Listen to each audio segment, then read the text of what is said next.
Yo, what's going on, everybody? This is your boy Sunrandu, and welcome to the complete story of Little Nightmares. So, right quick, I want to shout out my homie, Twinkles Gumdrops. I'm gonna call him TG for short. I want to say about 2 to 3 days ago, I streamed Little Nightmares 2. I played and beaten the first one, and I was really intrigued and in awe with just how the gameplay was, how the story went.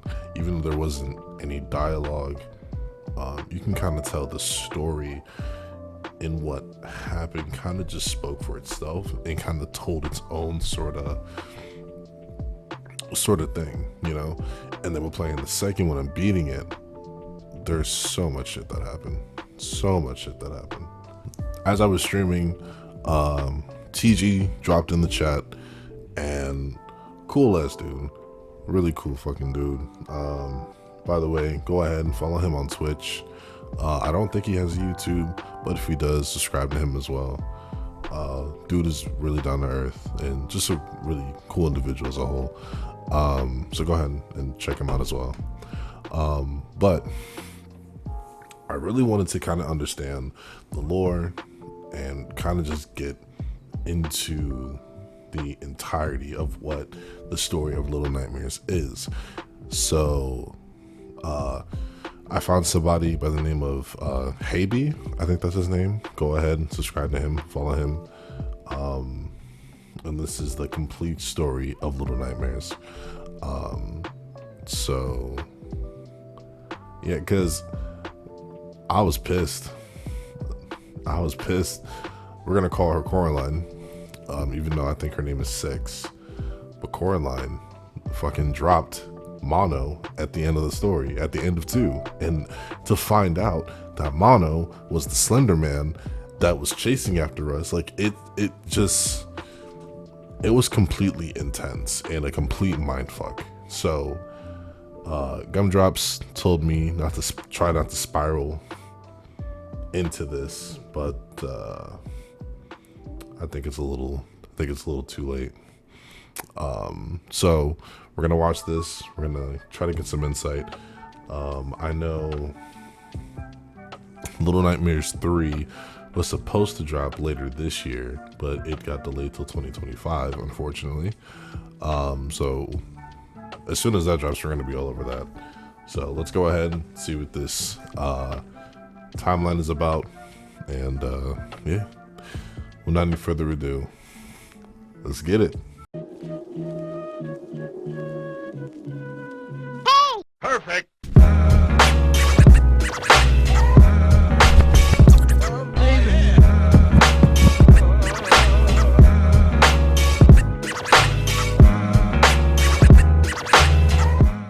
I'm going to be telling the entire story of Little Nightmares. The games came out in this order, but I'll be going through them chronologically, which is in this order. 4 characters, 4 stories. Let's start. Okay, so I'll be going through them chronologically, which is in chronologically, it's apparently supposed to go. What does this say? Very Little Nightmares, Little Nightmares 2,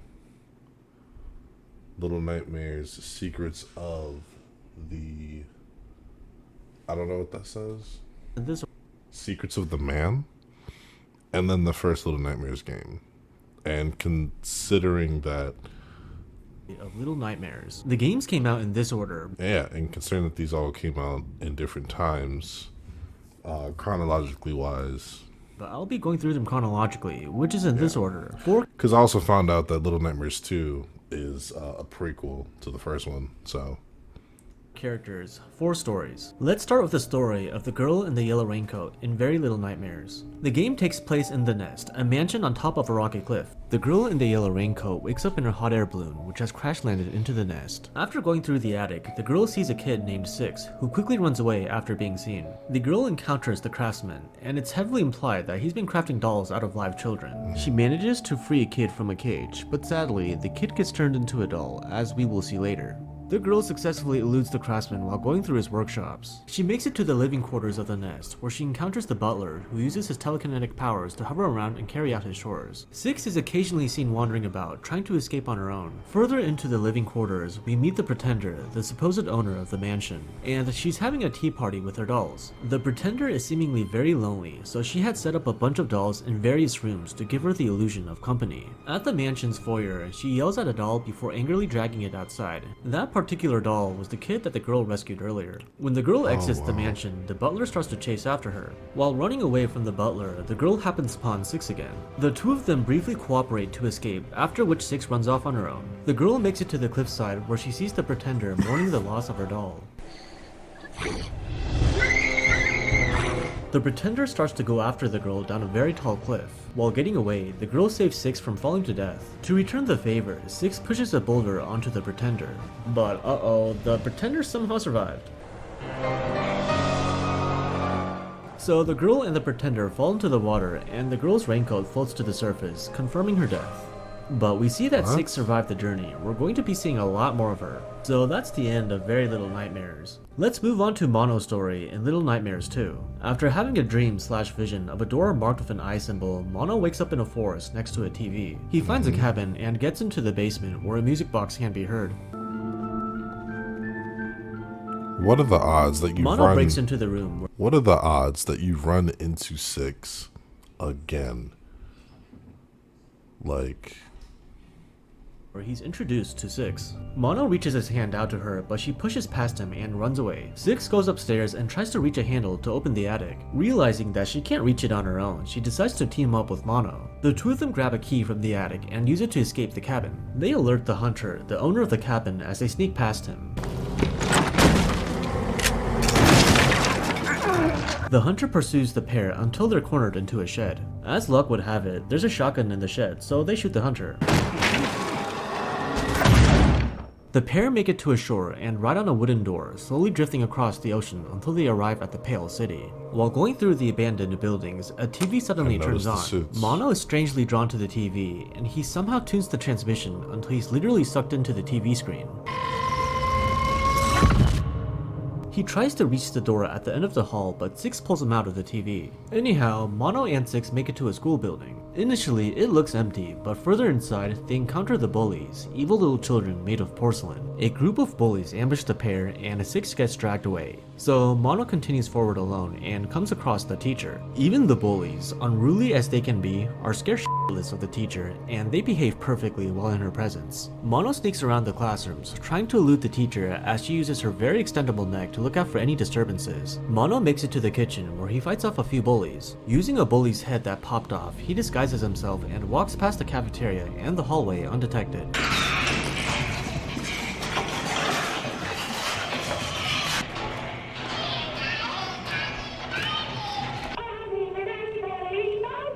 The porcelain head eventually breaks, so Mono fights off the rest of the bullies he comes across. Mono finds 6 hanging upside down in the bathroom, so he kills the bullies responsible and cuts her loose.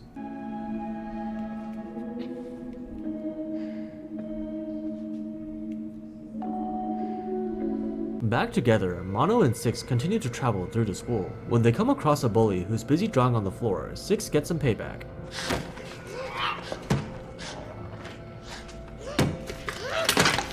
6 and Mono try to sneak past the teacher as she's practicing the piano, but she spots them.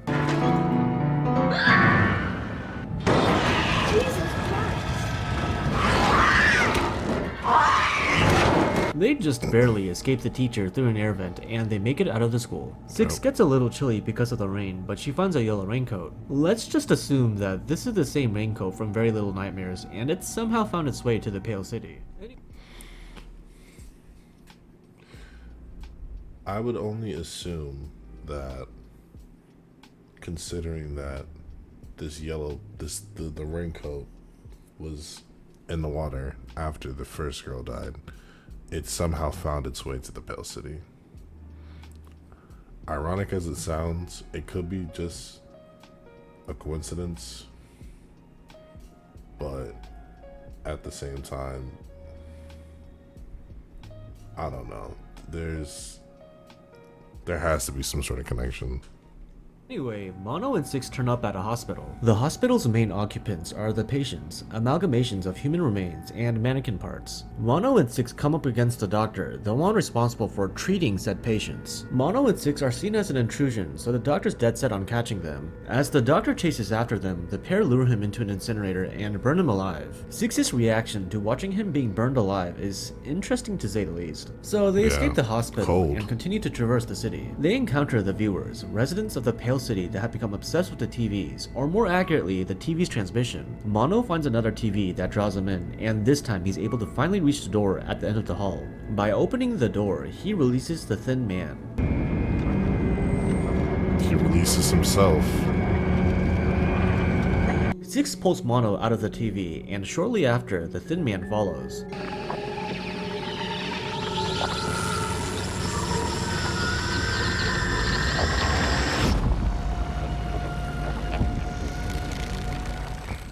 And it's crazy that in all this, like all these crazy encounters, Six always leaves him. Like, and it's not just him. Like she always left whoever was helping her out to fend for themselves. That's kind of fucked up. Six tries to hide, but the Thin Man catches her and takes her away, leaving behind her glitched remains. Mono goes back to the TV, and he discovers he can use it to travel to another TV that's broadcasting the same transmission.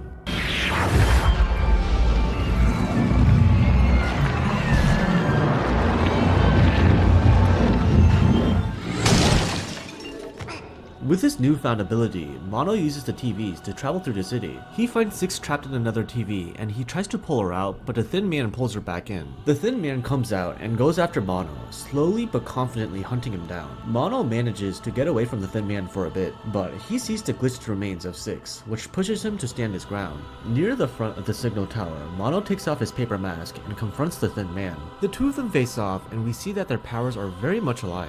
Their duel bends the very buildings around them. In the end, Mono is able to overcome the Thin Man, resulting in the latter disintegrating. And so, Mono finally makes it to the signal tower, the source of the transmission. Reality inside the tower seems to go by its own supernatural laws of physics, but he still manages to find his way through. He finds Six, who's turned into a grotesque monstrosity who's become obsessed with her music box.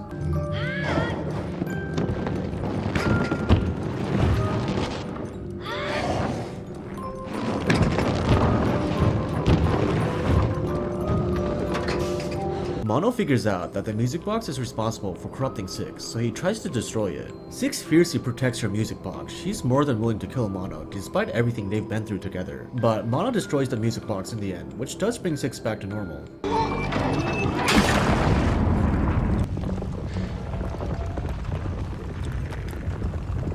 The fleshy insides of the tower start to cave in, so the two of them start to haul ass. While Six is well ahead, the path to the exit crumbles, and Mono jumps to grab onto Six's hand. Instead of pulling him back up right away, Six stares into Mono's face for a bit, and then she lets him go. You can't! She's gonna let go!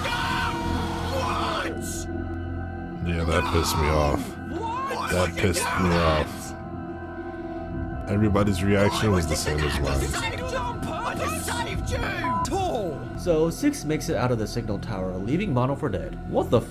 Why the f did this just let him go after all the shit they've been through? Right. Glad you asked. We will get to that soon. Mono survives the fall, and he wanders the fleshy mass until he finds a chair. The fleshy walls start to close in, but then the environment reverts back to concrete. So he sits down and submits to his fate. As time passes by, Mono loses his childhood innocence and grows taller until he turns into the Thin Man himself.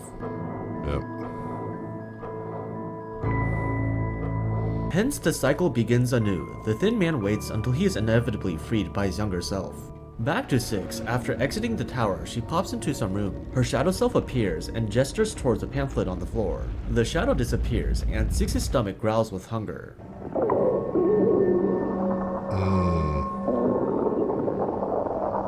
The pamphlet seems to be an advertisement for the mall, where Little Nightmares 1 takes place. So that's the end of Little Nightmares 2. Alright, let's talk about why Six dropped Mono. There's a couple theories floating around, but...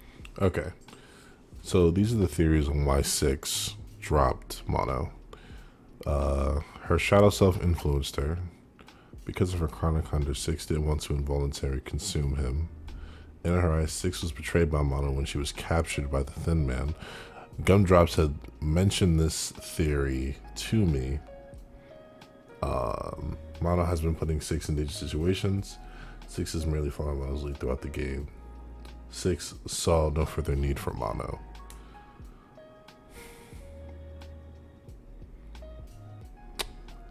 I don't know. I feel like the second one sounds good on paper, but the third one seems a little bit more accurate, to be honest. But I want to focus on the three I believe to be the most plausible. It's possible that they all contributed to her sudden betrayal. First theory, Six saw Mono's face up close for the first time. Seeing the resemblance, Six realized that Mono would eventually grow up to become the Thin Man, hence why she dropped him. Second theory, Mono destroyed Six's music box. Escapism is a pretty big theme in this game. For the viewers, their escape was the TV transmission, and they would quite literally do anything in order to keep watching. Although Mono had good intentions, he took away Six's source of comfort, which made her resent him. Here's a tweet from the official Little Nightmares 2 account that basically validates this theory. I couldn't find the other tweet, but they also mentioned that while in the signal tower, Six's perspective was completely different from the player/Mono's perspective. While Mono was trying to save Six, this is what it could have looked like in her perspective. Here's Johnny. Third theory, Six is a little bitch. In any case, as much as I hate how often this phrase is thrown around, it's really up to your interpretation. Anywhoosies, let's move on to the story of Secrets of the Maw, the DLC expansion pack of Little Nightmares 1. The game takes place in, you guessed it, the Maw, a submersible ship resort that caters to the rich elite. The protagonist of this story is the runaway kid. The kid wakes up in the prison's bedroom and starts his escape. He drops into the depths, where he has to evade an unseen but ever-present threat known as the Granny. She's supposed to look like this. Wow, what a beauty. The Granny is constantly in hot pursuit as the kid goes through the flooded areas. The Granny does eventually show her beautiful face and tries to break the platform the kid is on, but the kid pushes a TV into the water, which electrocutes her. The kid makes it back up, but he gets captured by the janitor. The janitor looks like this, by the way. The kid wakes up in a cage where we catch a brief glimpse at Six before the kid is dragged away. He gets stuffed into a body bag on a moving hook, but he manages to break free. He falls onto a pile of coals and a few gnomes come to check up on him, but they scurry away when he gets up. The kid is now in the hideaway where he meets a number of gnomes. The gnomes are initially apprehensive, called them mushroom but when the people. kid embraces them, they quickly warm up to him and follow him around. They're so cute, look at them, they mimic his movements. As the kid goes around, gathering the trust of other gnomes, he makes sure not to catch the janitor's attention, who's evidently blind but has an acute sense of hearing. The gnomes follow the kid to the furnace room, where they're inexplicably compelled to start throwing coal into the furnace. When enough gnomes are gathered to feed the furnace, the kid takes the ascent using the transport coals. He passes through a gnome shelter and gets on top of an elevator, unknowingly almost coming into contact with the lady, the proprietress of the mall. The kid arrives at the residence, aka the lady's quarters. The kid sneaks past the lady, who's curiously brushing her hair in front of a broken mirror. As the kid collects the statues needed to proceed to the next area, he encounters the Shadow Kids. The Shadow Kids are very hostile and dangerous, but they can be fought off with the light. The kid finds the last statue, which grants him access to a secret room. Inside, the kid sneaks a peek at the lady unmasked, which she's not too thrilled about. The kid realizes he needs to get the f*** out, but unfortunately, the lady is one step ahead of him. The kid wakes up as a gnome, and he wanders through the guest area. He finds his way to a room where there's a lone sausage on the floor. So he looks at the sausage, and that's it. That's the end of the story. So if you haven't played Little Nightmares 1, you might be wondering, what's the big deal behind this last scene? Well, we'll get to that. Now we have reached the last... Now it makes sense. Oh, this is fucked The up. Little Nightmares timeline, which, funny enough, is the first game that came out. The main character of this story is, obviously, Six. The Little Nightmares comics show that Six was taken to the Maw against her will by the ferryman, but the after-credits scene of Little Nightmares 2 seems to indicate that Six went to the Maw on her own volition. I don't know, but either way, Six ends up at the Maw. The story starts with Six having a dream about the lady. She wakes up in a suitcase and begins her journey. As she makes her way through, she comes across a hanged man, which looks a lot like the Thin Man. Probably just a coincidence. Six shows up at a children's bedroom where she first encounters the janitor. She sneaks past and makes it to a prison cafeteria where she starts to suffer from a crippling bout of hunger. A kid very kindly throws a piece of bread to her, which she devours, and so she continues on her merry way. Six happens upon a few gnomes throughout her journey, which, like the runaway kid, she can befriend by hugging them. After some time, she's struck with hunger pains again, and she finds a meat in a cage and walks into the very obvious trap.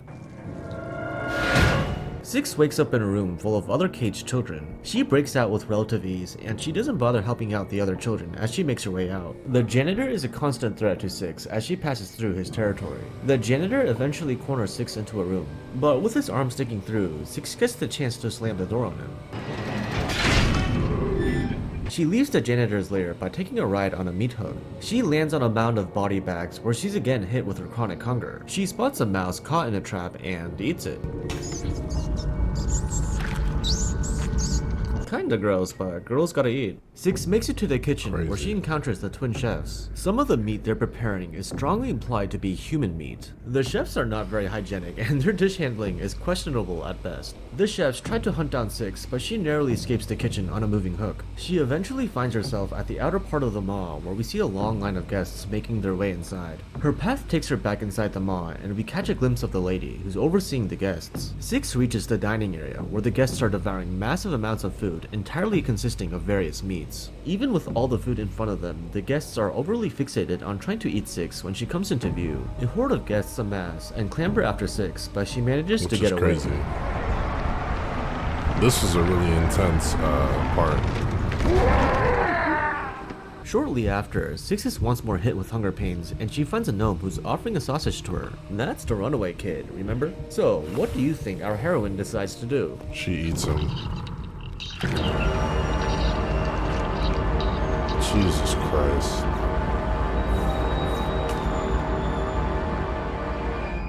This bitch. To be fair though, she probably realized that the sausage is made up of human meat, but still though, kinda fucked up. Anyway, Six rides an elevator up to the lady's residence. She sneaks past the lady and grabs a key, after which the lady disappears, for some reason. Six makes her way through the residence and sees that all the mirrors are broken, except for one that's conveniently small enough for her to hold. With the mirror at hand, Six has a showdown with the lady. Turns out that the lady's own reflections cause some serious damage to her. After a couple hits, the lady is staggered and Six is once again overcome with hunger. So she takes a bite. She eats her and gains her abilities.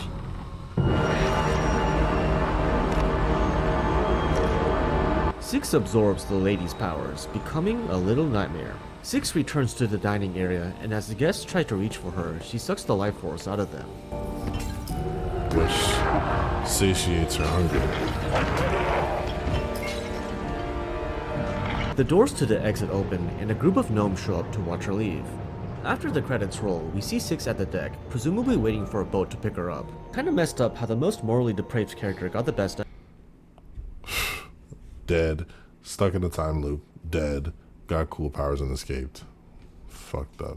ending. But anyway, that's it. That was the entire story of Little Nightmares. Thanks for watching, bye bye.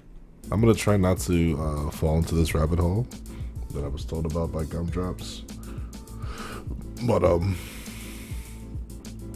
if anything, we're just gonna have to wait till the third one pops out, or if there's any sort of other DLCs that are out. So